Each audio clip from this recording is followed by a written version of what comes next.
You're tired, obviously. Tired. You were tired 2 years ago. I go, yeah, I'm tired. So you're tired. You're so you're barefoot tired. and you're tired. You're barefoot, you're tired, you're fucking at it.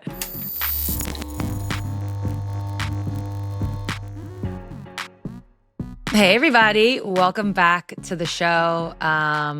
If you listened last week, you know we had an interesting little bicker where Megan essentially got called a mushroom head. And we had some comments talking about bringing the mushroom back is hilarious, but why would she say that?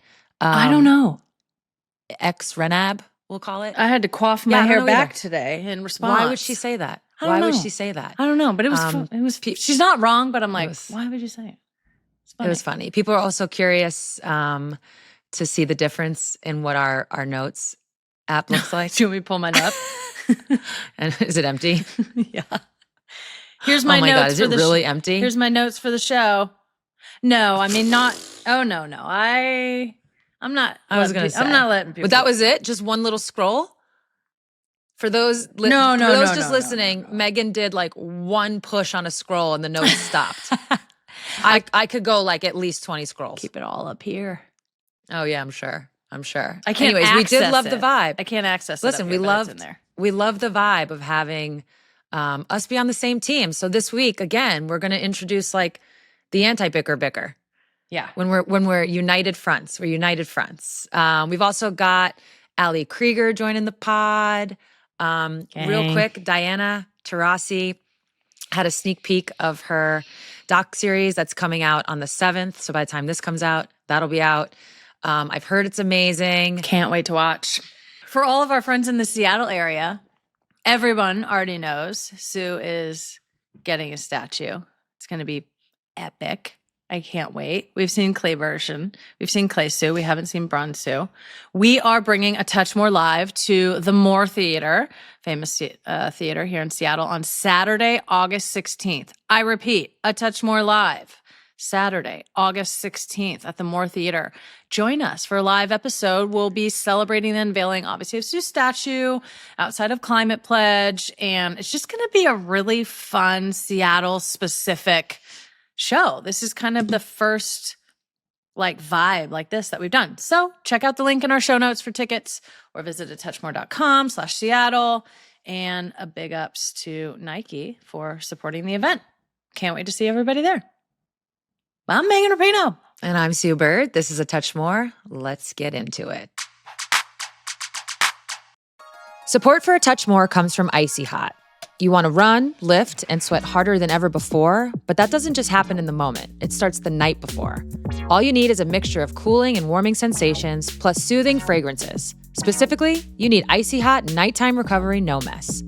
Use their fast-acting, powerful formula made with lavender and eucalyptus essential oils, and you feel joint and muscle pain melt away at night while you recover and relax. Ice works fast, heat makes it last. Buy Icy Hot Nighttime Recovery No Mess now so you can wake up thinking, I am so back.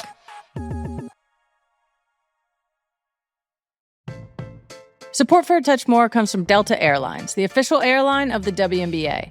At Delta, they believe there's always more potential to own your own individual version of success. And they're here to help you achieve it. That's why they've partnered with the WNBA, a league of women who have owned their potential for decades. They're looking to elevate their time off the court so they can shine on it. Keep climbing with Delta. Book your next adventure at delta.com. First up, the check-in. Today we're going to start with some WNBA action. Both Megan and I were at the Fever Storm game the other day. It was a really great game. Not so great for the Storm because we lost, but it had some drama to it, some back and forths to it. I was really impressed again with Aaliyah Boston. She was just named Eastern Conference Player of the Week. God. Just so consistent. This actually happened, a couple games ago where she was entering the fourth quarter. It was against Phoenix. She only had 4 or 5 points, and then boom, explodes for 17. They go on to win. And at this game, I knew that, by the way. I knew that about her Phoenix game. And at the game against the Storm, I looked up, headed into the fourth quarter, and I was like, Aaliyah only has, I don't remember exactly, I 3, did 4, too. 5 points. I was like, and I thought to myself, I hope this doesn't happen again. I hope what happened at Phoenix doesn't happen again. And it happened again. It happened again. She had 10 of her 16 points. Bring in the closer.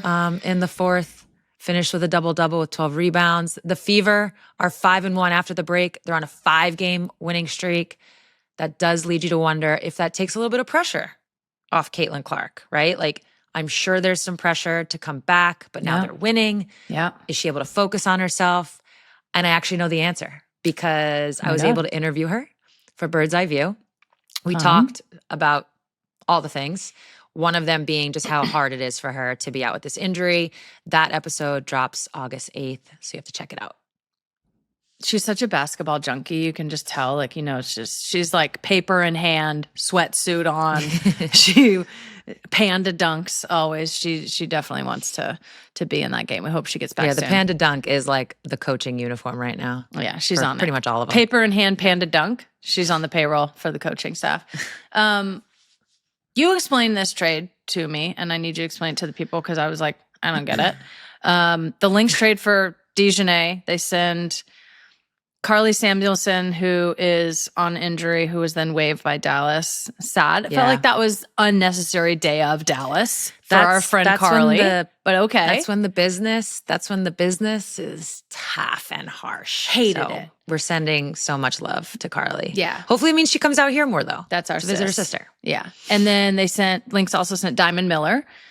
In return, they get Dejanay. I don't know. There's some picks in there or whatever. But I didn't really get why this made sense. So give it to me. Pretty simple. So for the Lynx, I think everybody can see why this makes sense. It beefs up their defense. It gives them another vet who has been on like playoff teams that have gone on runs when she was with the Connecticut Sun. Diamond Miller was playing a little bit. She was definitely like in the rotation, but not really getting in there. So this is a mix-up that allows the Lynx to make this championship push because clearly that is what they're built for. That is what they want. So it's a way to do that before the trade deadline. I think a lot of people are like, why would Dallas do this? Make it make sense. And I think it makes so much sense. So Diamond Miller, very quickly, drafted by the Lynx, is in her 3rd season, still has 1 year on her rookie deal. So Dallas, regardless of who the player is, Dallas is receiving a player that come next year in this new CBA, everybody's a free agent world, will have a player on their roster.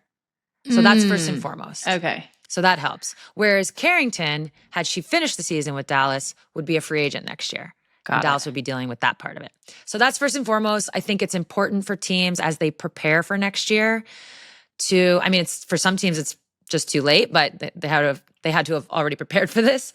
But I think it's nice to have players like on your roster, knowing that you have something as you step into next year's free agency. So that's, I think, good news for Dallas. The other thing is, like, people kind of forget Diamond Miller was the 2nd pick in the draft. Diamond Miller had a great rookie year with Minnesota. And Minnesota in 2023, I think finished like 6th in the league. They lost to the Connecticut Sun in the playoffs in a 3-game series. They lost 2-1. And Diamond was like a main player on this team. The next year, 2024, which was last year, she had an injury. And, obviously only the Lynx, people in that locker room and so on know what happens. But this is normal, right? Like a player gets injured, is no longer in the rotation, and we all know what happened in 2024. The Lynx went to the finals. And now it just changes dynamics a little bit. But it doesn't have to mean anything for Diamond specifically. So now Diamond can go to a young team up with Paige, team up with Arike, team up with this building roster, and just like go play and get probably likely more minutes. And we can see maybe like what her ceiling is. And so for Dallas, no risk. To me, no risk at all. You're getting a player who has a lot of upside, who, showed some things early, had some injuries late, and now you get to just see what she's made of. And you keep her on your roster next year. So it all makes sense. And they also did get, obviously Carly, which we already talked about, and they also did get a 2nd-round pick, which, shrug, who knows what that'll be. But that's kind of how it makes sense. And if you want to circle back on the Carrington of it all, she gets to unite again with Courtney Williams, Natisha Heidelman. Like, it all makes sense. I love it for the personality mashup. That's for sure. Yeah. And, Vote by for the the time drums.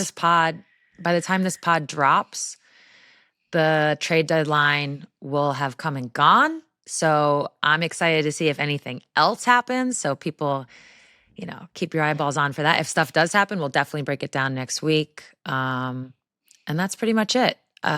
Very quickly, another comment that we saw from Orlando Hoosier. How do you manage a Friday night that has 4 WNBA games on, 2 NWSL games on, all at the same time? Who wins the screen time? I've got my phone, my tablet, TV, and laptop all going and still can't keep up. Yeah, tough. The best part about living in Seattle is all the games are right down the street. And on Friday night, what did we do, Megan? This is like a Bigfoot sighting. We split up. I went to the Rain game. Sue went to the Sparks game. I had the end of the game. I was like getting little updates. Sue was like, they're down this, they're up this, blah, blah, blah. And then ended up going double overtime. But I was locked into my Rain game. But yeah, we split up. It was devastating. I wanted to go to the game bad. I wanted you to come to I wanted to do all of it. We need body doubles. Yeah, I know. If only there was a way. But I feel you, Orlando Hoosier. It's tough. It can be a grind. Yeah. We all have all the things going to watch these sports. If ever we need to do multiple screens, whatever Sue's watching has to go on the screen because I don't really know how to get my stuff up on the screen. I'm just like, my game's up on the TV. You do more iPad stuff. I more so have a laptop. So it's just like, you're always putting your stuff on the side. You always got something going on.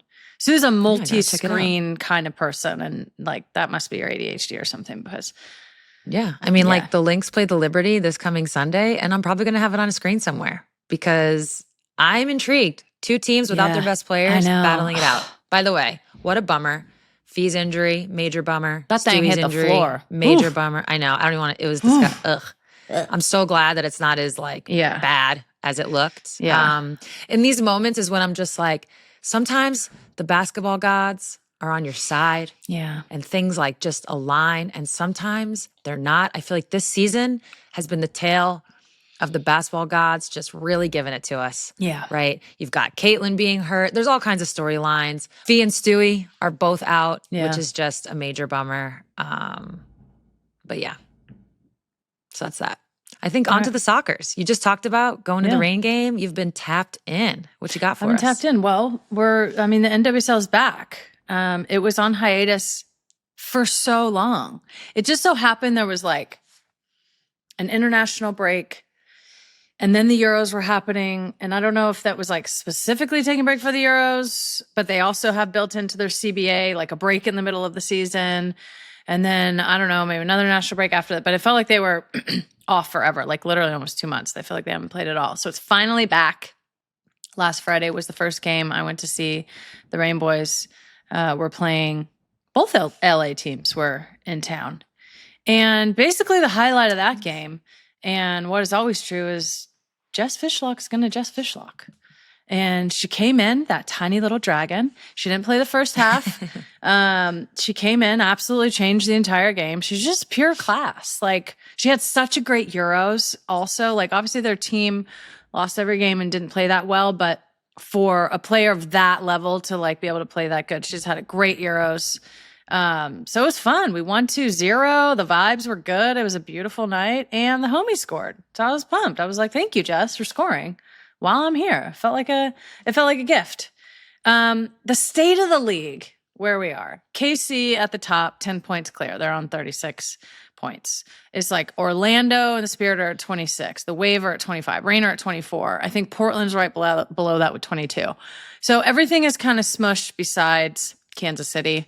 In this edition of The Rich Get Richer, Kansas City also just got Ali Setnor from Utah in what was basically a money-only deal, which at first I was like, I don't get it. What's happening? But the way the CBA is, you can't trade players anywhere they don't want to go. I think this is her contract year. So she was basically going to leave anyways. So Utah got $600 in cash over 3 years. I think it's $300,000 this year and then $200,000 next year and then another $100,000, maybe with some performance bonuses and a sell-on clause, which is if she gets sold to another, I think Utah gets 20% of that or somewhere around there. So I'm interested to see how they're going to make all this work because they obviously have Temwa, who's killing it. She's leading the Golden Boot race. Bia is up there. Dabinia's up there. Michelle Cooper's up there. In their midfield, obviously so good. So I don't know where she's going to play. I'm like, is she coming off the bench? No, that doesn't make any sense at all. Is she going to play in the 10? Maybe. Is Michelle Cooper going to go out? Is going to keep her in there, keep her in the 10? Maybe Dabinia comes off the bench. Vlatko has an embarrassment of riches. I'm like, who's paying for all these players? Who's paying for all this? So I have a question. But I'm excited to see how they sort of make it all work. And, they got a lot better. And I feel like it's a much better situation for her, too. She obviously wasn't happy in Utah, and I always want players to be somewhere where they're going to thrive. What about Trinity's return? You just said the Spirit are at 26. That's like tied for second, and then they get Trin back? Yeah, they got Trin back. They have a healthy Croy Bethune back. They looked good. Croy looked really good. Obviously, Trin's going to take the highlight because she came, it's like the perfect return from a long injury. She was super emotional off the game. You can tell how hard it's been to be out that long, to be dealing with that kind of injury, that kind of pain, probably not knowing how you're going to come back. Come in, scored an absolute banger of a goal to win the game. Amazing. But Croy Bethune was looking good.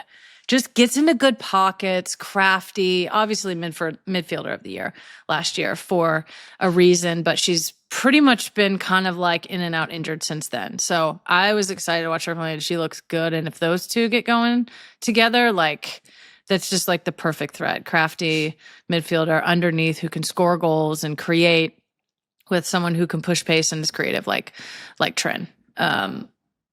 So they're looking good.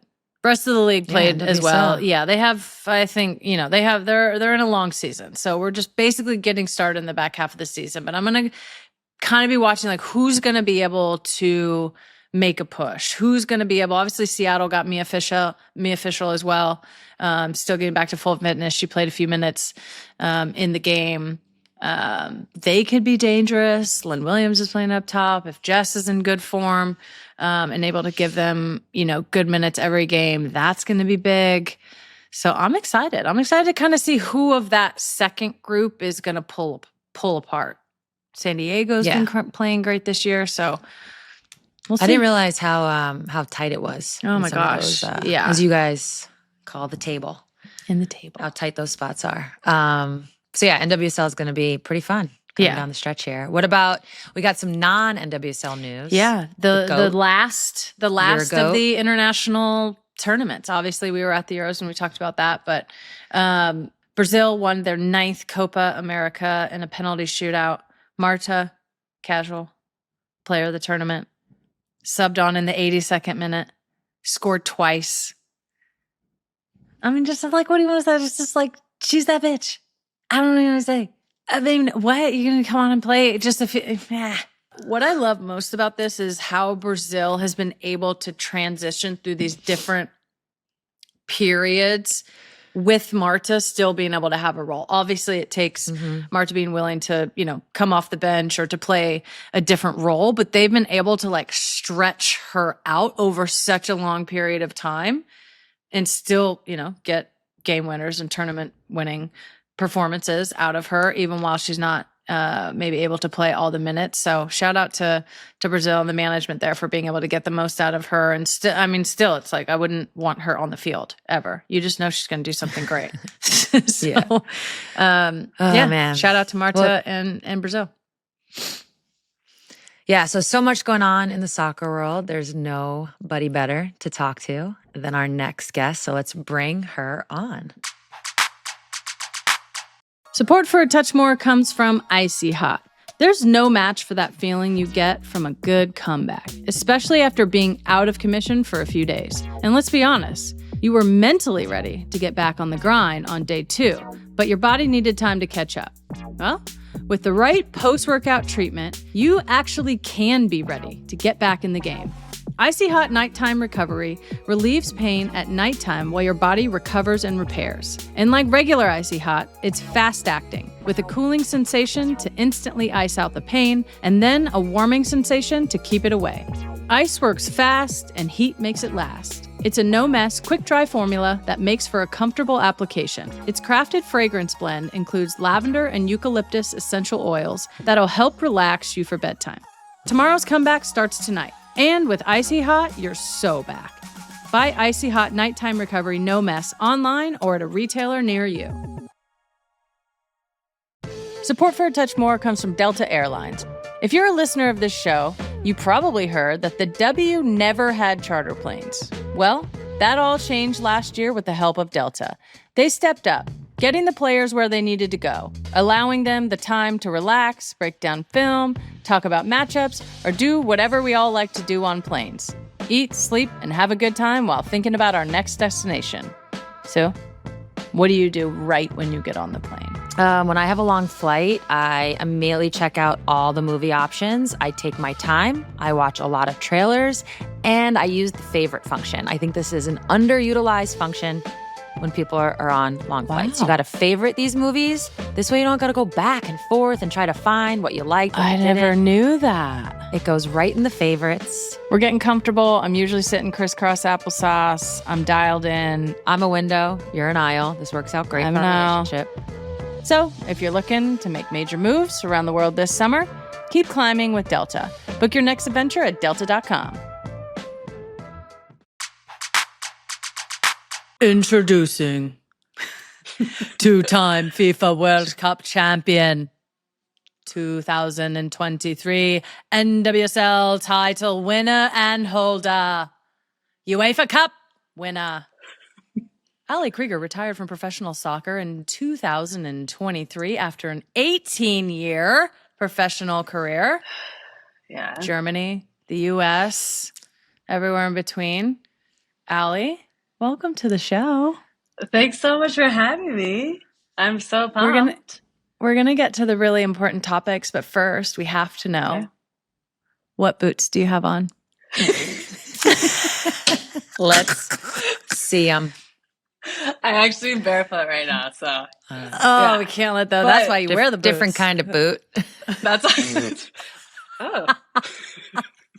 That's when you know you're really funny, my emphysema. Yeah, so different kind of boot. Different kind of boot. I have a talon coming out on my toes. Now everyone's going to be searching Allie's feet.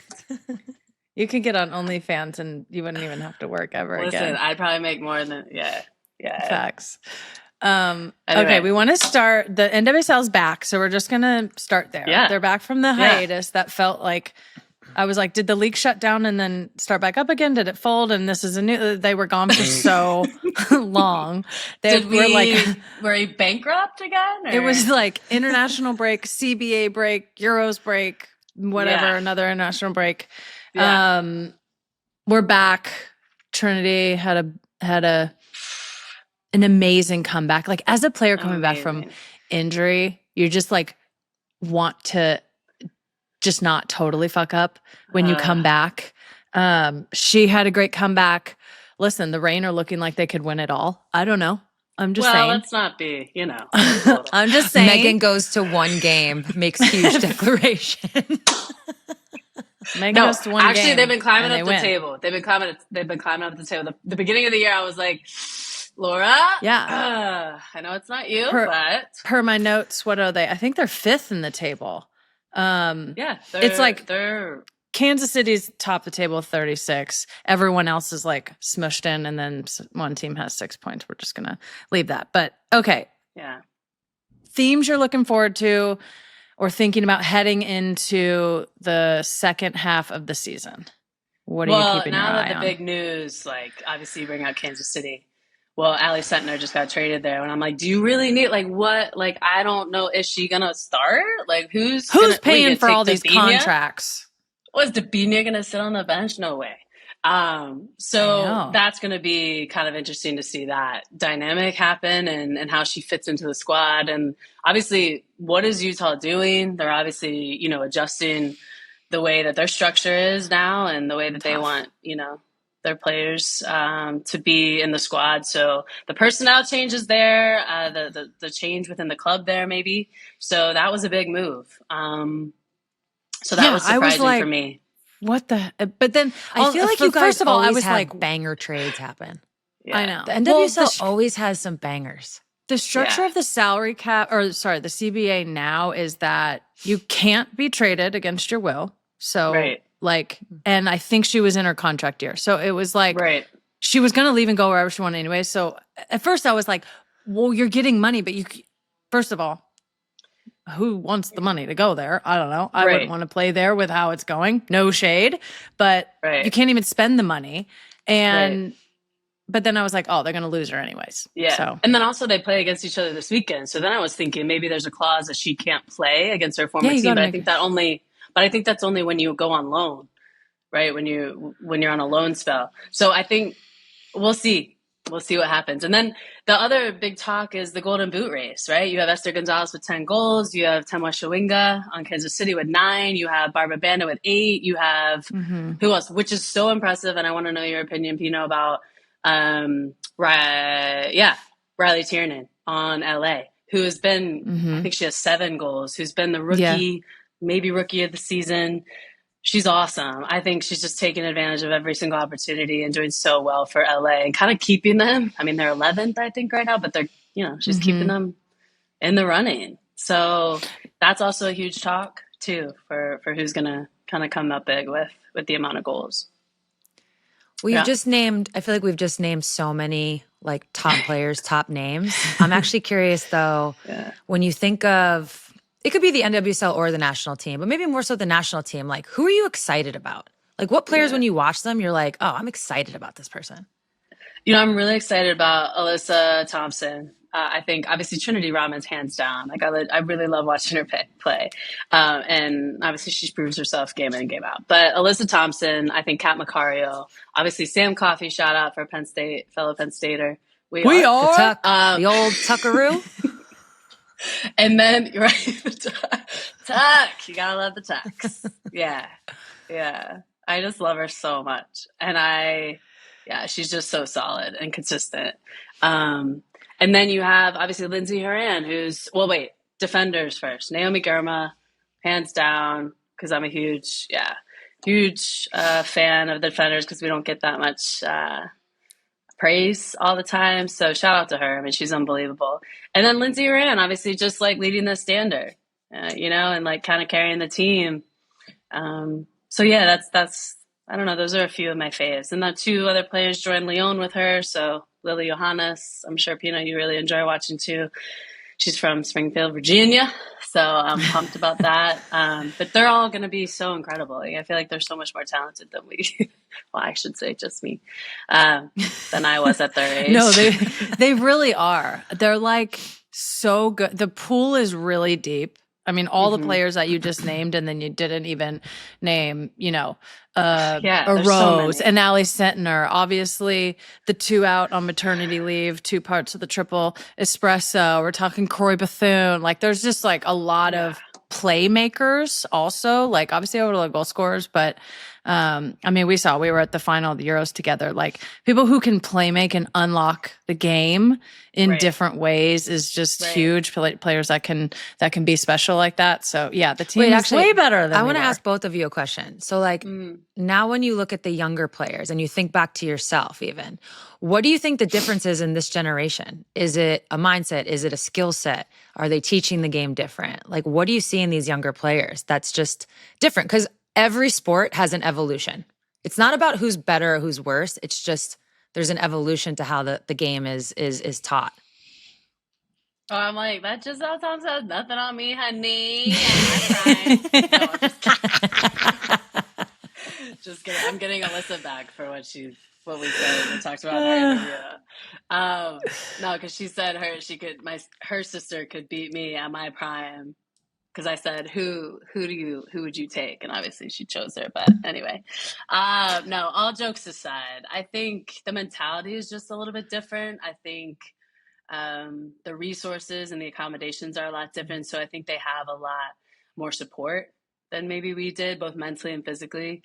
And I think that kind of plays to a little bit of an advantage. But that's the way it's supposed to be, right? That's what, the path that we've continued to create even from the players who were, there before us. So, but I think mentality is different. And I think the modern game, the style is a lot different. You have to be so confident in building out of the back.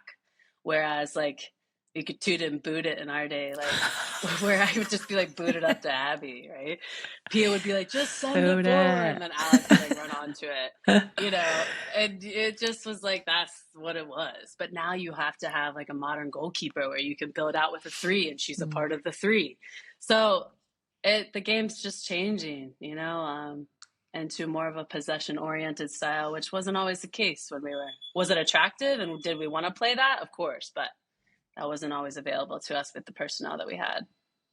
Yeah, I think exactly what you're saying. Like the requirements of the game are different. So we mid-career had to be like, oh, I guess we're trying to keep possession now. Like, let's figure out, you know, how to do that. I mean, listen, we're 2 world-class players. We're great players. So like, you know, put us in any era, we were gonna figure it out, of course. I feel like it's all of the resourcing. It's all of the, you know, whether it's practice facility or quality of the medical or just quality of the science that the players are training under. All of that is better, and therefore they're better. They're recovering better. They have more information. The film is better.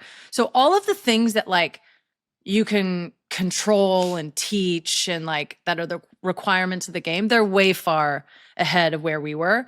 And then it'll be like, are you going to be a great player within your era of players? So obviously, you know, this team winning the Olympics, the national team winning the Olympics, was a huge step in that.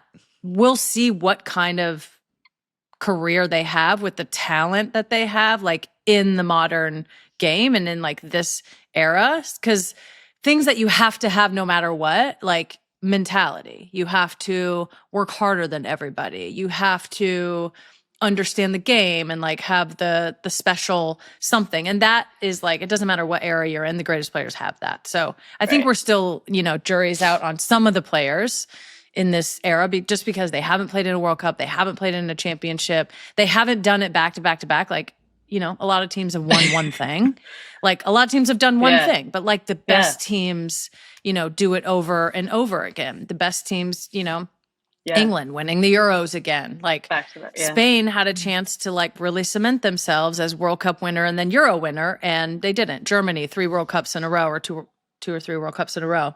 And so many European championships. So those things will be like the defining factors of this like generation. But yeah, they're freaking way better than we were. Oh my God. Yeah, you're right. Germany won like 8, I think, European championships. But I love a 2-peat. And I think love a 2-peat. Yeah. Yeah, it was fun to do that, but it's so hard. You're right. And they have a lot to prove, right? But I think that's what drives them.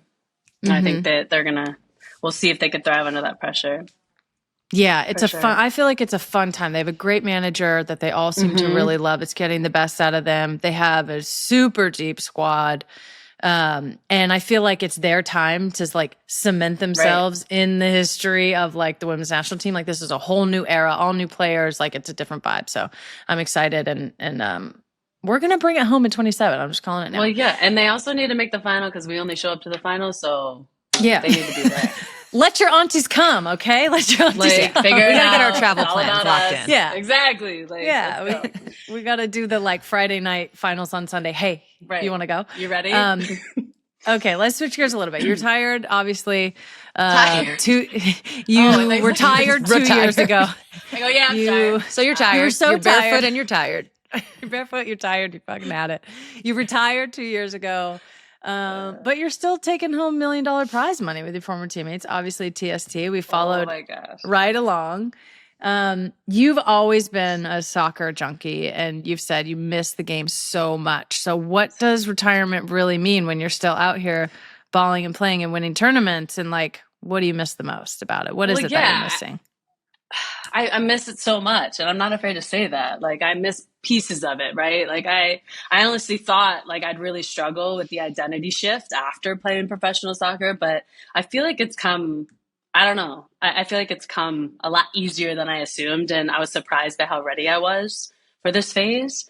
I miss the locker room. I miss the culture. I miss the day-to-day just being challenged because I'm so competitive, and that's just how we've been raised and what we've grown up knowing is just this competitive fire. And we're able to release that out on the field. And so not having that, I have to kind of put that into other things, like chasing the kids around the backyard, or, just going to Pilates and doing other exercises that or yoga, I just, didn't normally do while training 5 hours to 6 hours a day. So, I think not having a game on the weekends and a training session is a bit weird, but now being able to talk about it as an analyst, right? If I can't play it, I think the next best thing is to talk about it and to kind of share, just the knowledge of the game on this side of media. And so I think that's been really enjoyable for me to be able to also, alongside analyzing, cheering on fans former teammates and, and certain players that I really love watching play. So I think that's been, such an adjustment. And then follow through with other passions, with investing in women, right? And other sports as well, and kind of putting my money where my mouth is. And then, just spending time with my kids. I think that, not that I miss that, training and things, because they would either come to training or they would come on the weekend to the game and, travel with me. But I think taking them to school, picking them up, and it's not as stressful as it was when you were playing. So I think now just, doing normal life things, going to birthdays, going to other events, going to weddings, and being able to just travel, going with you guys to, the final, and being a fan and watching other teams play, just having different experiences like that has been really, really enjoyable. Yeah, I feel like when you retire, it's just sports and your career take up so much space in your brain, like your mental space, that once that's kind of freed up, it's like you're doing similar things, taking the kids to school. You just it's just a little slower. The pace is slower inside of you, and you get to actually be a little bit more present. So it is interesting to hear you talk about maybe being a little surprised at how the transition has gone, just maybe the ease, because it can be really difficult. I'm curious what skills from your playing career, right? How you show up. Yeah. Maybe it's the discipline, how you showed up as an actual player, the way you played the game. What skills are you seeing show up in this new career path? I think some is similar, right? I don't think we ever really lose that, as a player, and someone who shows up professionally and does their job well. I think so much of what has made me successful is that preparation, which directly translates to any type of phase I think we're in, the adaptability. I'm sure Pina can relate, this leadership, reading specific situations. I think multitasking, especially as a mom, in this mom role, you have to multitask well. And I think we did that throughout our career, fighting for equal pay and winning championships. I think that was one of the, honestly, it was just while you guys are living a double physically. life. Yeah. And so I think that was, I don't know, kind of set me up for now this phase really well. And then I think, performing under pressure, like I said, is as an analyst, I have to show up and be able to, express my point and get my point across within 20 seconds. And that's not always easy. I'm still learning, right? It's not as easy as just going out and playing football. I wish I could play forever, but there's just anticipating plays or decisions and communicating effectively to people who you work with. I think being a part of a new team, right, where you don't really get to choose. It's just kind of these are the people who you're going to be surrounded by. But as long as they're good people, I think I'm in a really good spot. So there's a few different skills that I think I've applied now to this next phase, and I'll continue to carry those, with me throughout the rest of my life. I think being in a team sport, you're set up for so much success, learning these specific skills that you can apply to anything, and everyone's super attracted to that. And I think we have so much value in all those skills.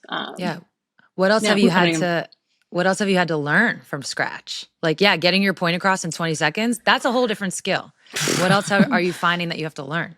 Well, I think interviewing is so hard because you have to set the story, right? So you have to tell their story. So you kind of have to do it in a way that it flows properly within the interview. And you can't, I tend to sometimes, I need to give the question a little bit of air to breathe, so to speak. I tend to want to just move on to the next thing and be okay, that's a check box. Now we got to move on.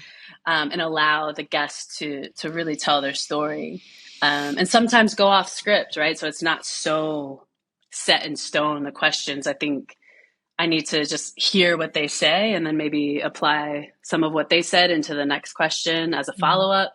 So I think just getting better with that, wanting to explore that a little bit more and kind of,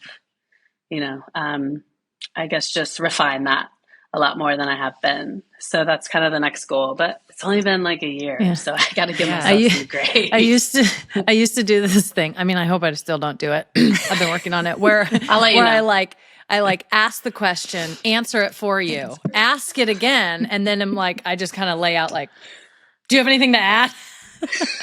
Stu was like, you need to stop answering the question.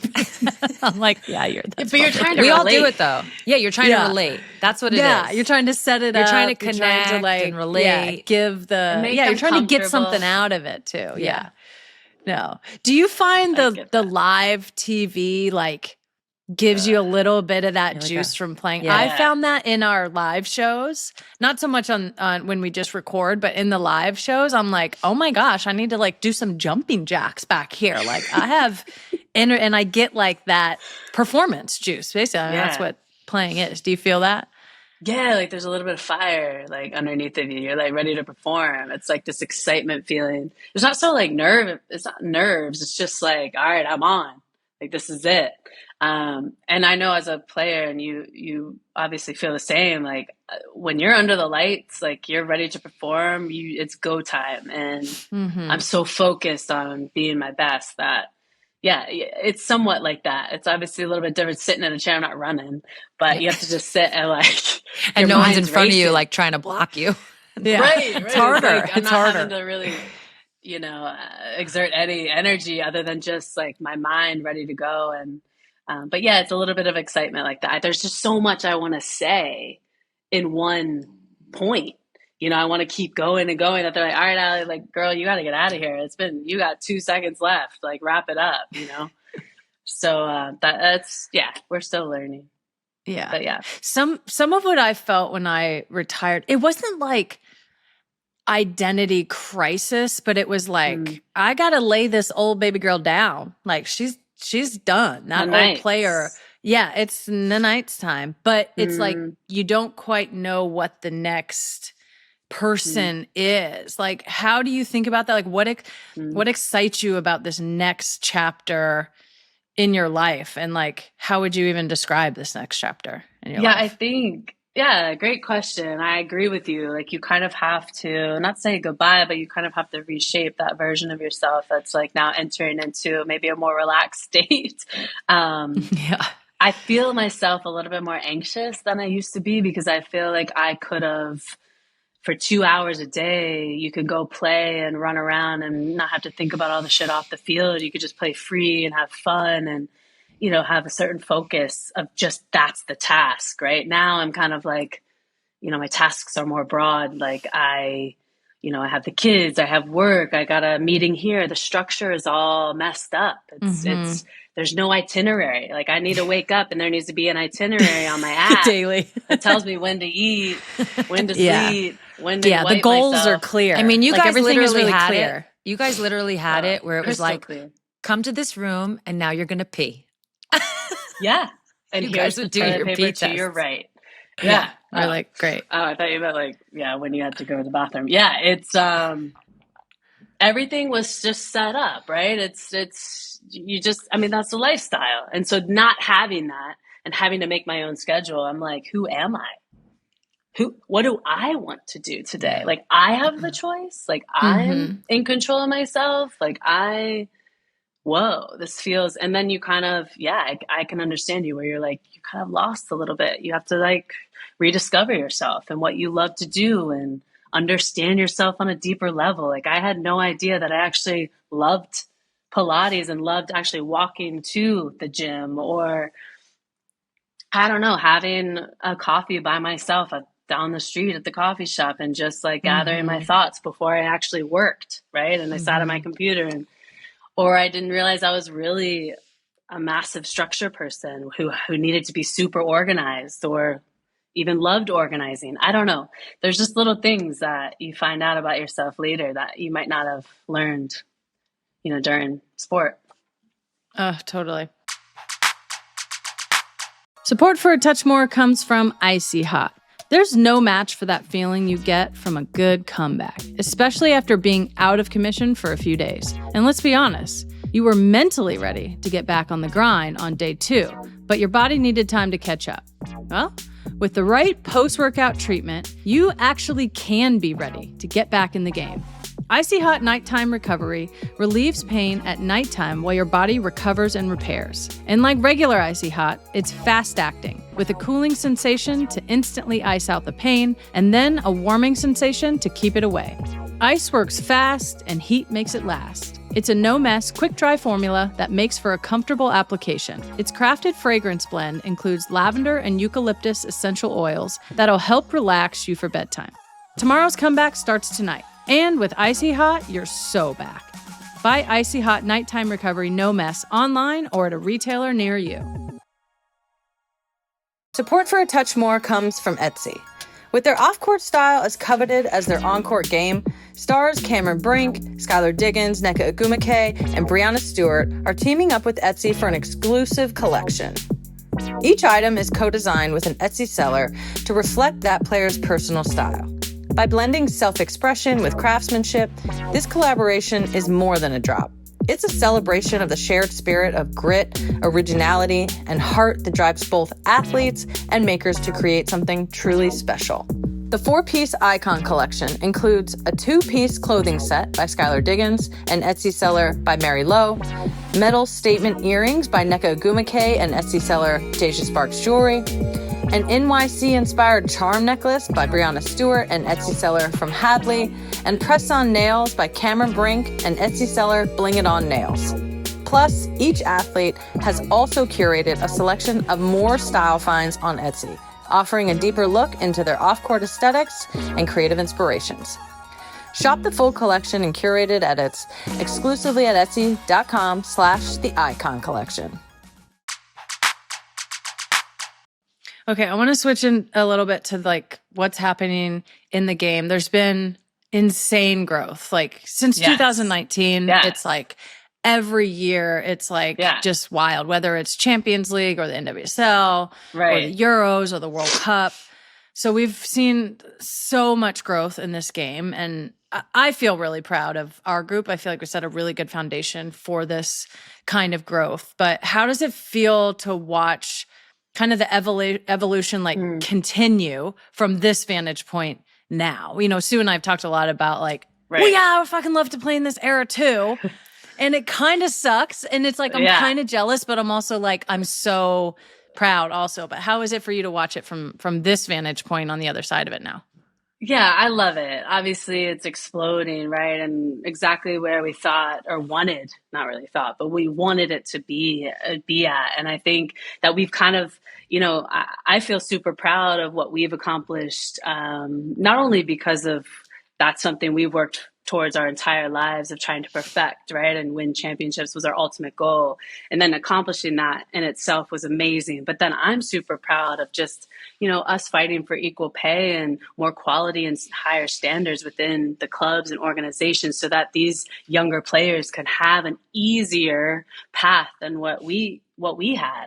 And I think that's just the natural evolution of where the game should be. And now you see like record breaking viewership, you see sold out stadiums, you see, the travel and the accommodations are, 5-star hotels, and, you have, charter flights here and there. You have just the final, even when we played in 2023, felt like it was an actual celebration of the league and the women and the teams and just it being a final. I felt so celebrated and respected just because of the hotels being decked out, the stadium being, I guess just dressed with all the proper, signage. So it felt more professional. So I think where it's going is going to be incredible. And then you have leaders like Michelle Kang who are just taking over the investment piece and really showing us who or what a true leader looks like in this game and in the space outside of us as players. I think, she's just leading the torch tremendously and really kind of, grabbing onto these other owners, being like, listen, if you care this much like you say you do, then put the money where you mean it. And she's kind of leading the way in that aspect. And I'm really happy to kind of see the care and the investment kind of go hand in hand now. So yeah, it's exciting. And it was so fun to be a fan at the European Championship because we would always have to play during that time. Like during the summer, we've had games and we were never able to go and support and just watch live professional women's football in a tournament like that of our peers. And so going there and seeing that live, it's so incredible to see how amazing these players are and how talented they are and where the game's going. Fans were just so excited to be there. The quality was so good too. The quality across the entire tournament was great. Okay, put your analyst hat on. Put your soccer gal hat on. If you could influence one aspect or like trend of where the game is heading in the women's game, what would it be? What do you want to see more of? I want to see more female or like just I guess women's stadiums, I guess geared towards women's teams. I want all the clubs to have their own stadium, whether it be 12,000 or 25,000 or 90,000. I think being attached or affiliated with a men's team, I don't know. I think we could stand on our own, and I've always believed that. And so seeing that progress, I hope will continue, especially looking at Denver and Boston. I think just really setting the women up for success on the main stage of where we perform day in and day out, setting that standard high. I think I want that to be there. And then travel, because across the United States, specifically speaking of our league, and other, sports in the women's game, I think travel is just such a huge benefit to have if you're chartering flights, if, it just saves We're a big players. country. We're a huge country. You'll see better performances if you just treat the players. Better product. Better product. Yeah. So I think just both of those, I want to continue to see the progress grow. Well, tell us about your experience as the Gotham FC ambassador. Like, are you able to influence things? And then, I mean, you joined the club, God, what was it, like 2021? No, 2020, started 2022. Started 2022. So February preseason, Yeah, so it's been like three-ish years now. So like, what have you seen change in that experience? Well, ownership obviously was huge. I think that was a big key of why we were, I don't know, the club is in the position that it's in. I think the change of the organization, not only, I mean, the name, the amount of employees, the funding, the investment, that's all one thing. And then just the personnel, the players who we have are so talented. And I think investing in a coach for a long period of time really shows not only loyalty, but shows the commitment to a certain plan, program, and style. So I think that is really important in this game. Usually see coaches fired after a season or two, and it's just, we have to commit and invest in the coaches as well. So I think that's been a big improvement. That's kind of where I come in, where I'm bridging the gap between the community and the club and helping the fans kind of engage more with the club and also give a player's experience. So that's number one. And then two, report back to the club and just be able to express to them, hey, this is what's going to keep the player happy. Like, this is what needs to be done. This is what I experienced. And this is, what the players are asking for or wanting and needing. So let's look at it that way. And they've been tremendous in hearing me and really taking that view seriously and really then trying to apply it. If it's not that year, then in the off season, and then that sets them up for a better successful preseason for the following season. So all in all, it's been a really cool experience. And I think it's the first of its kind. I don't know if anybody else has had such an ambassador role here in the US. it's really popular overseas, but I think they're trying to implement that more, because I do think it's important for, me and Megan and Alex and say Kelly and Carly and Abby and all these former players, to really, give back and be kind of a staple within the club and help out, progress. I feel like we've seen so much investment. I mean, you're talking about your sort of sweat equity and investing in Gotham. I feel like you're seeing so many of our generation of players investing back into the league, whether it's this podcast or Sam Mewis has a podcast and Kelly's got a podcast and, Tobin and Press and Abby and the ownership. We're all like investing back into it. Obviously, you talked about your investment earlier with League One volleyball. Yeah. Tell us a little bit about that, how that came about and what made you want to be a part of that. Well, I just remember us starting at the grassroots level, basically, the first year of the NWSL, and everybody having to come back to just get the league off the ground. There was like two people in the stands watching our games. And we really wanted this thing to survive. And I thought, I remember myself at that stage, and I know these women deserve to be valued and appreciated just the same, because they put a good product out on the court and they are worthy of playing professional volleyball that, brings in investment and money and that celebrity type status that they deserve. So I just was really excited. I also played club volleyball, so growing up, and I bumps that spike that shit. But I learned a lot of skills too in volleyball that then I could apply to soccer, which was really helpful. And I loved the sport growing up, and I really wanted to just give back and just be involved with another thing that was bigger than myself, and kind of cross over sports too, because we want, all female athletes to progress forward and really earn what they deserve. And I think, I just wanted to prove that, I wanted to invest in women in general, not just in footballers. But I think they deserve it, and I know how good they can be. And I think that this is going to be such a huge league in the future. And it's only at the first few stages, and there's already so much investment, and it's really powerful to see. Yeah, I know you have ambitions of investing, obviously, back into soccer and the league. What's your vision for the next, 10 years? I would love to be a part owner in a team.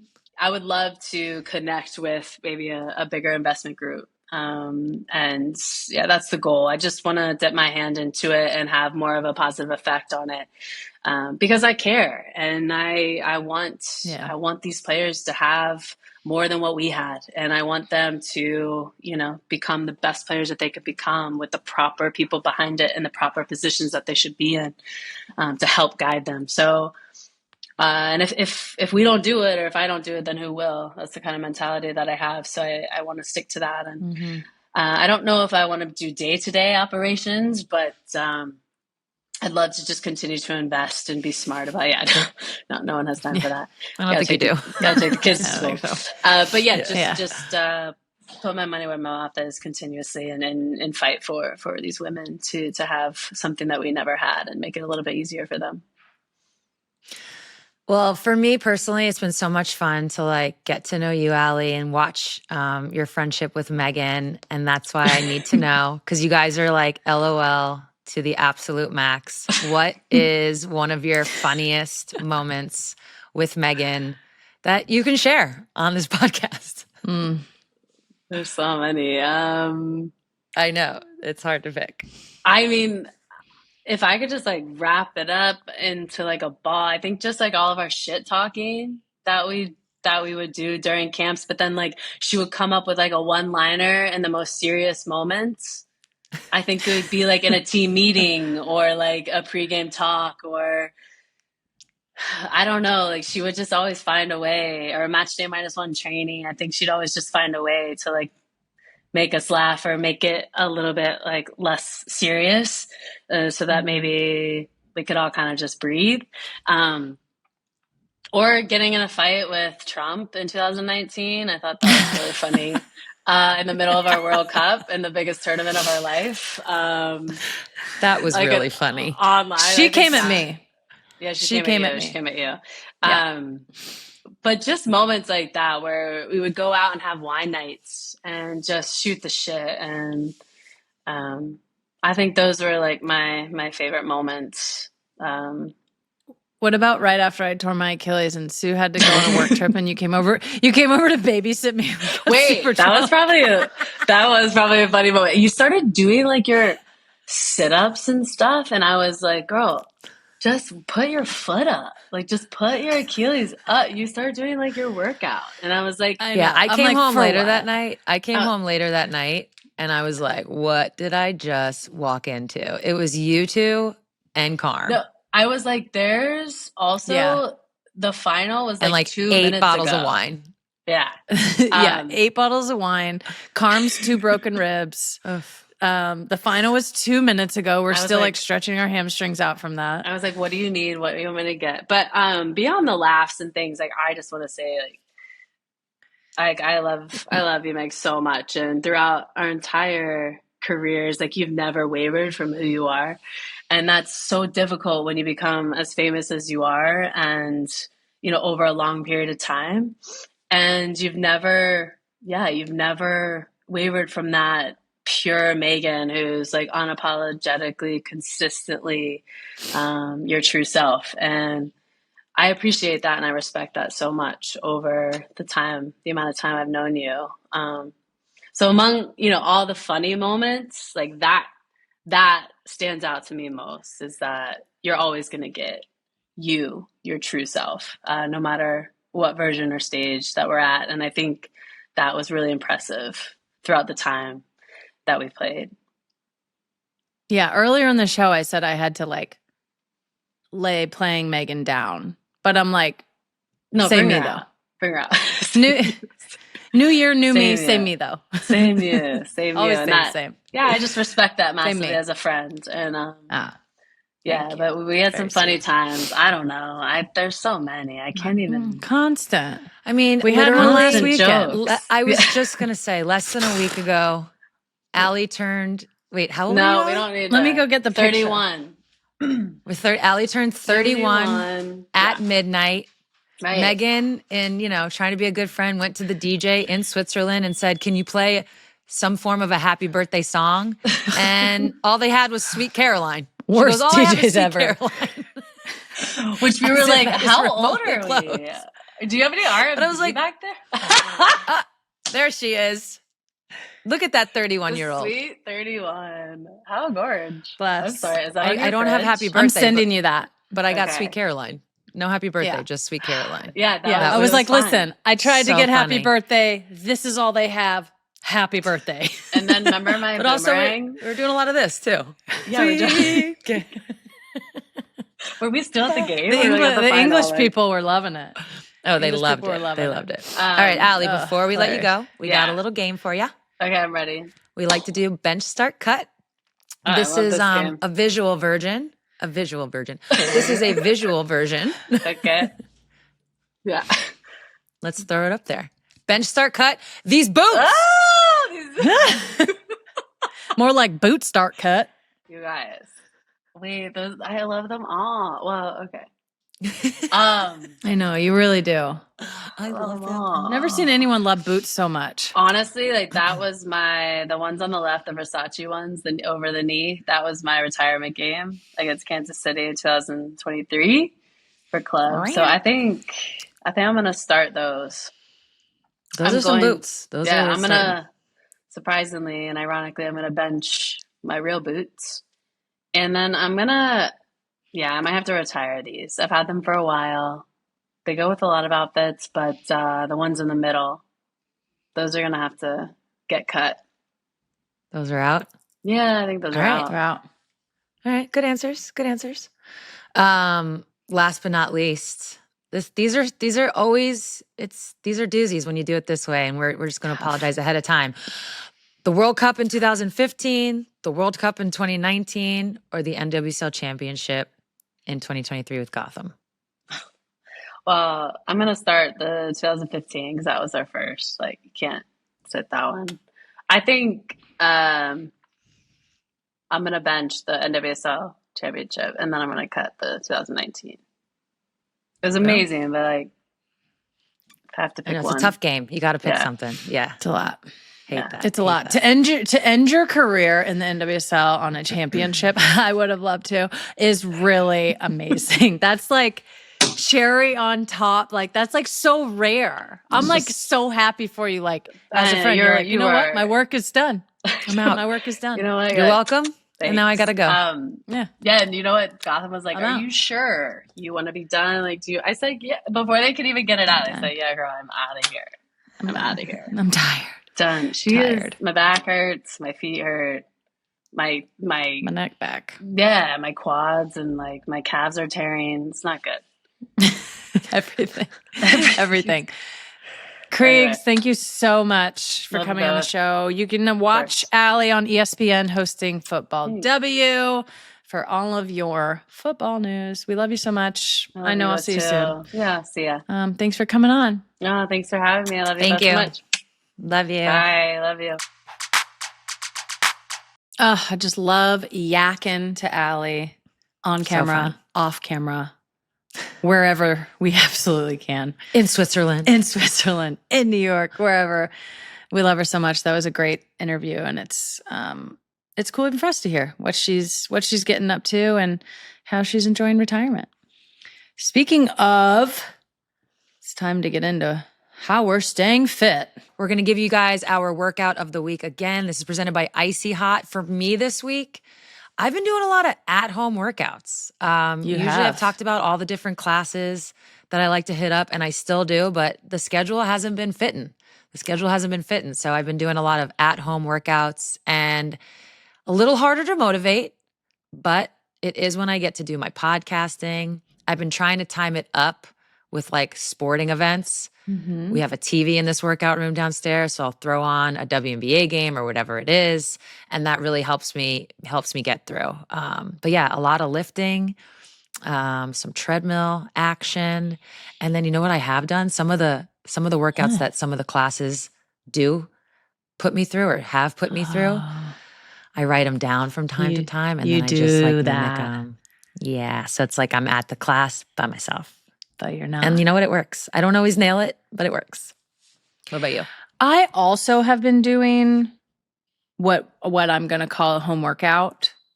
I'm not really leaving the home to work out much these days, unless I'm walking. But I'm on my old lady workout vibe. And pretty much every morning I'm waking up, I'm doing my lymphatic drainage, I'm like doing all the things, I'm doing my taps. And then I've started to do some like, I don't know if it's actual Tai Chi, but I'm moving around. I'm doing some arm swing type stuff and like squatting in between. I'm doing marches where you're slapping your knees on the side. I'm doing these. I'm doing like side to side lunges. And honestly, I don't even think I need to be doing the other type of typical workouts. This is like, I think I've like unlocked. You're finding a little, I'm doing like blue zone workouts. Yeah. I'm doing longevity workouts and it is working for me. So that's what I've been doing in my workout of the week. Yeah. Every morning I open, I get some sun. I'm out there doing, I feel like I always see you looking at me like, what is she doing out there? But not at all. I mean, listen, some of your lymphatic stuff is a little wild. You get this armpit thing going. Oh, yeah. And you're in some zone that it's crossed. I didn't realize you were crossed. Yeah, you're just, your armpit rubbing. You know, at first I had no idea what this was. And you got to keep, then you explained it. You got to keep stuff flowing at this age. You really do. Yeah. So you get behind your knees, you start going in circles there. It's here. It's the whole thing. Base of your neck and like cut out your collarbones, in your armpits, a little bit in your stomach, and your like groin, basically. And then on the backs of your knees. You got to make sure that's flowing. You don't want your lymphs to be gunked up. Yours is definitely flowing right now. That's true. And now we can flow into the anti-Bicker of the week. I kind of like this. I do too. I like when we get to be on the same team. We're on the same team of the week. We are. We actually are. That's why it's fun to share the bickers. Yeah. Because they don't happen too often. Although you almost tried to honk my horn the other day. That might be next week's. So, I know. That sounds kind of, tried to honk my horn. Yeah. You'll have to stay tuned to see what that means. Yeah. Little tease there. Okay, so this week we're doing an anti-Bicker of the week, and there's something that we just fundamentally agree on. No questions asked. It's never even been something we talked about. This wasn't like a discussed thing. Like, how do you feel? How do you feel? What do you do? What do you do? We do it. Yeah, this is just like we've been doing it. We've always done it. And it wasn't until, I don't even know, within the last like 4, 5, 6 months where it was brought to our attention that other couples and other people really, but in this case it was a couple, do the opposite. I was gobsmacked. I couldn't believe it. Do you want to drop it? Gobsmacked. Take it away. We learned from this unnamed couple, you know who you are. They get up in the morning and start drinking their coffee before they've brushed their teeth. I'm just like, how does that even happen? How are you getting up out of bed, presumably going into the bathroom to go pee, and not immediately brushing your teeth? You want to have your I don't know whole how you night, skip the sink. You want to have your whole night in your mouth while you drink your morning coffee? If you got to the toilet, I don't understand getting to the toilet and then skipping the sink to go to the kitchen. It doesn't make sense. And I get it. People, the biggest thing we've heard is, well, when you brush your teeth, it's like, then you've got the minty thing in your mouth. I'm telling you, that goes away in 5, the first sip of coffee, it's gone. It's like drinking it's not even a thing. Your coffee with winter sweaters on your teeth. The funk of it all is tough. And then I also get the other side of it. I'm already like presenting the argument that I know we're going to hear when people call us at 1-833-TOUCH8 and give us a piece of their mind. It's going to be, well, then you have coffee breath. Yeah, go brush your teeth again. Yeah, you brush your teeth after. If that bothers you, brush them savage. again. What are we doing? I mean. And by the way, I don't brush my teeth twice all the time. Only if that coffee is like something didn't, then I'm like, I got to get this taste out of my mouth. I don't get it. Yeah. Let us know, y'all. I just don't get, to your point, I don't get not wanting to get the funk out of your mouth immediately. Just get it out. Let me start anew. Yeah, you got to get the pums out. So we're united in this little bicker, and we want to hear what everyone else is doing with their lives. So like I said, give us a call, 1-833-TOUCH8. Who's with us? That's what we want to know. Who's with us, yeah. Just a touch more, a little bit. Just a touch more. Yeah. Sue, what do you have a touch more of today? Oh, man. What do you got time for? I'm so pleased, so very pleased to have more, not just a touch more, because Lindsay Whalen posted Gentry twice this week to have more Gentry posts. For those that don't know, there is a filter that Lindsay Whalen uses from time to time, and she morphs into her character that she created, Gentry. It's pure gold. Gentry, I want to say, first came to be in, if I had to guess off the top, like in the 2017 range. Yeah, 17, they were on 18. A playoff run. Yeah. I think it was 17. They were on a playoff run. And I think it started as just like, a way to have fun, post some stuff, talk about the playoffs. And every now and then she brings back Gentry. And she did this past week. Gentry's known to talk about pasta lunches. Gentry has been known to talk about the weather. This week, Gentry talked about unsavory seafood. But Gentry also gave us this. I'm in my cardigan, I came to win again. I'm in my cardigan, I came to win again. I'm in my cardigan, I came to win again. I'm in my cardigan, I came to win again. Oh, so shout out Gentry. For those who don't know, honestly, get in the archives of Gentry. Oh, it's so funny. Get in the archives of Gentry. It's worth it. Never misses. The unsavory seafood was amazing. I'm also like, well, yeah, you live in Minnesota. That's all you're getting is unsavory seafood. Tough. Spoiler. Well, not really spoiler. They're in Seattle right now. So she didn't get unsavory seafood here. She got sour stomach. Gentry got sour stomach from unsavory seafood in Seattle. Nah, not possible. I don't know. I ain't having it. Mm-mm. Okay. I don't believe it. I don't believe it. Anyways. What you got for us? Well, this is something that I'm nervous. I just always have a touch more time for. Bring up the images. Talking about winning again. This is Sue. Oh, little me? At her AAU championship when she's like, what are you, 12? No, What play? What play are you This calling? is play 2, here? apparently. I mean, you look exactly the same. Yeah. The Except vibe bangs. is the vibe is the same. It's so cute. Continue. Yeah, why we got a little yeah, I'm like, this is 5th grade. So what are you in 5th grade? Like 10? like 10, no, 10, 11, Yeah. 11. I probably haven't even turned 10 yet. It's the summer. She's I'm on the verge. I'm 9. mowing I got down on that punch Gatorade for sure. I got a white scrunchie in. Yeah. No, my lips are always red like that. Slam Magazine said this is in 1992. So this would make you 12 years old. I'm 90% sure. Maybe on the early side of, You know what? Maybe late it's fine. side of 11, early side of 12, maybe. Oh, I'm going to have to there do some, she is. Look at the stop start.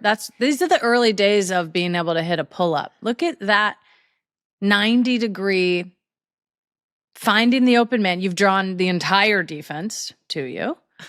Why are we doing this?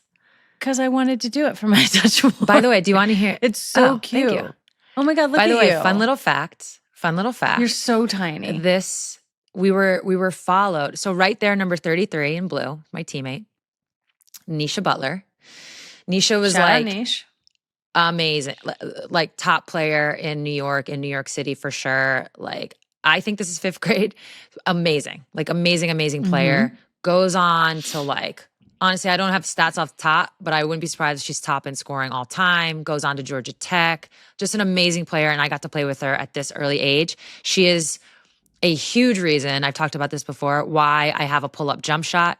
She had one, and I was just copying her. You were like, I got to Yeah. give me one of those.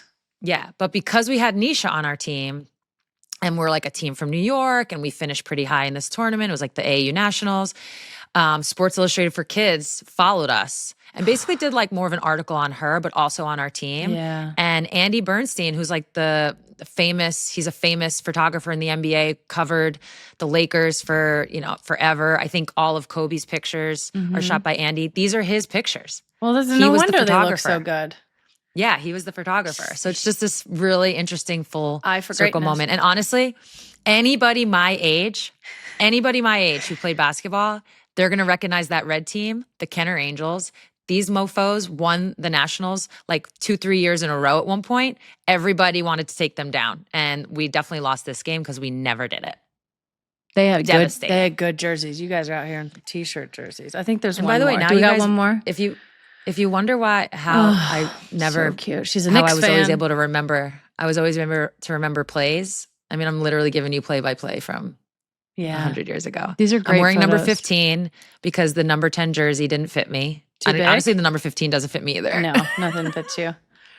But yeah, we were the Liberty Bells, man. Knicks colors for sure. Look at y'all. That's Bing Coach bong. McGlynn in the back. Shout Coach out John McGlynn in the McGlynn back. kind of low-key looks cool. That style's all the way back. Yeah, Yeah. we just wanted to throw it back to your little childhood, babe. These are just like I'll talk about that forever. these are just the cutest little photos of just tiny little Susie Bird doing exactly what Susie Bird was doing then and now. Setting everybody up for success. I'm pretty sure I'm 10. Just gonna. shout Okay, that out. you're 10. We'll just say you're 10. That's it for this episode, everybody. We will see you next week.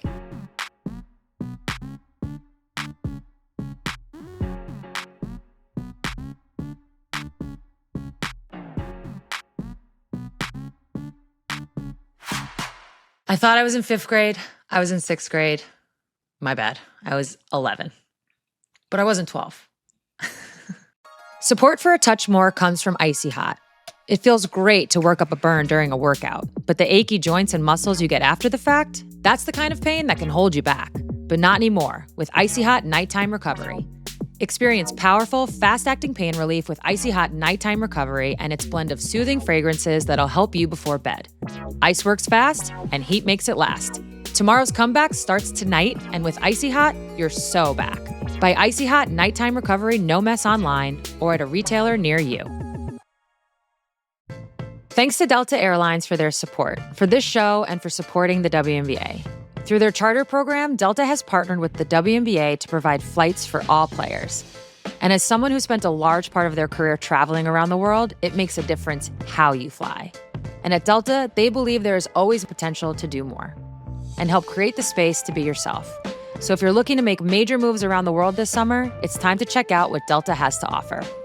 Keep climbing with Delta. Book your next adventure at delta.com.